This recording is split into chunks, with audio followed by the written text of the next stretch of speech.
Un champ magnétique, qu'est-ce que c'est? Pour répondre à cette question-là, j'ai besoin de vous rappeler ce qu'est une boussole. Une boussole, c'est juste une petite aiguille aimantée, avec une flèche qui pointe toujours plus ou moins vers le pôle nord géographique et qui reçoit donc par convention le nom de pôle nord magnétique, tandis que l'autre extrémité va recevoir bien évidemment le nom de pôle sud magnétique. Une boussole, c'est pas assez. Je vous propose tout un plan de boussole. Voilà donc toutes des boussoles desquelles j'approche un aimant. Et ce que j'observe, c'est que les boussoles subissent une force magnétique et donc ressentent l'influence d'un champ magnétique qui émane de l'aimant permanent, bien évidemment. Si je dépose l'aimant à la surface des boussoles, on voit clairement des lignes qui semblent se dessiner autour de l'aimant. Et si je prenais un marqueur et que je traçais toutes ces lignes comme ça, de façon telle que les boussoles soient tangentes à la ligne que je trace, et que je flèche la ligne dans le sens de la tête de la boussole, c'est-à-dire du pôle nord de la boussole, eh bien j'ai dessiné ce que j'appelle les lignes de champ magnétique de l'aimant. On voit que toutes les boussoles se dirigent vers ce pôle, et donc elles entrent toutes par ce pôle. Il semble donc que la tête de la boussole, qui est un pôle nord magnétique, soit attirée par ce côté. Et à l'inverse, il semble que le pôle sud magnétique des boussoles soit attiré par ce pôle. Or, on va voir que des pôles de non opposés s'attirent, et donc puisque le pôle nord de la boussole est attiré par le pôle blanc, c'est un pôle sud magnétique, et puisque le pôle sud de la boussole est attiré par le pôle rouge, c'est un pôle nord magnétique.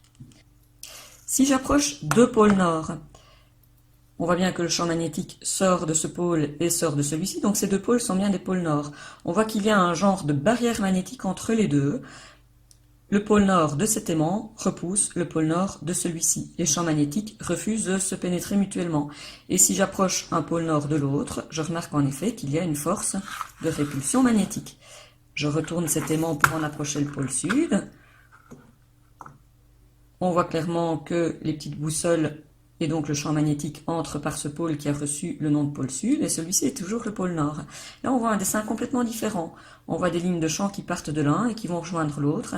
Et si on approche les deux aimants, on remarque de fait qu'il y a une force d'attraction entre les deux. Et ça, c'est intéressant aussi de s'arrêter 30 secondes là-dessus, parce que du coup, ici, c'est comme si j'avais un long aimant, et si je casse l'aimant en deux, j'ai un plus petit aimant, et si je cassais encore l'aimant en deux, j'aurais un aimant encore deux fois plus petit, ainsi de suite, jusqu'à avoir un atome en main, et j'aurais toujours un aimant. Et ça, c'est quand même assez extraordinaire. On ne peut pas, en magnétisme, séparer un pôle nord magnétique d'un pôle sud magnétique. Alors, il y a un autre type d'aimant qui est intéressant. L'aimant que je viens de vous présenter, c'est un aimant droit qui présente un champ magnétique similaire à celui qui est développé par notre planète Terre. Mais pour faire des expériences en physique, celui-là, il est sympa aussi. Ça, c'est un aimant en U. Et alors, ce qui est chouette, c'est qu'à l'intérieur des deux pattes de l'aimant, et on appelle cette zone l'entrefer de l'aimant, entre les deux fers, c'est pas très compliqué non plus, eh bien, on voit des lignes de champ magnétique qui sont parallèles les unes aux autres. Et donc, cette zone est une zone de champ magnétique uniforme. Et ça, pour faire des expériences, c'est quand même pas mal. Vous le verrez dans une prochaine vidéo. Alors, remarquez, je ne sais plus si je vous l'ai dit, mais ceci, c'est un pôle nord, puisque le champ magnétique en sort à gauche et à droite, bien sûr. Et donc, notre convention, c'est de dire que dans un aimant, le champ magnétique sort d'un pôle nord. Et sort et nord, ça rime. Donc, c'est pas compliqué non plus à retenir. Je termine cette vidéo en vous touchant un petit mot du champ magnétique généré par la planète Terre. Comme vous pouvez le voir sur cette représentation, le champ magnétique est très similaire au champ magnétique généré par un aimant droit. Toutefois, quand vous prenez une boussole en main à la surface de la Terre, c'est le pôle nord magnétique de la boussole qui est attiré par le nord géographique de la planète Terre qui, lui, est lié à l'axe de rotation de la planète. Et donc, si le nord magnétique est attiré par cette zone, c'est que cette zone, c'est une zone de sud magnétique. Et en réalité, le sud magnétique n'est pas exactement à la même place que le nord géographique. C'est ce qu'on appelle la déclinaison. Entre les deux, il y a un angle. Et pour compliquer encore un petit peu les histoires, ce sud magnétique se déplace au cours du temps, donc il n'est pas toujours à la même place, donc la déclinaison varie d'une année à l'autre. Alors, le champ magnétique terrestre est relativement faible, il a une valeur comprise en fonction des endroits à la surface de la Terre entre 30 et 60 microtesla.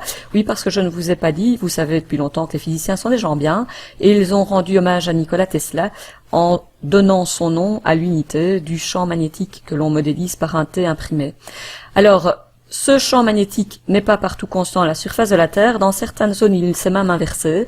Et les scientifiques pensent en effet qu'à l'heure actuelle, la Terre se prépare à une inversion de champ magnétique, ce qui veut dire qu'un jour, le champ magnétique qui est généré par les courants de fer liquide à l'intérieur de son noyau seront complètement inversés. Donc ce sera comme un aimant à l'envers avec le nord magnétique au-dessus.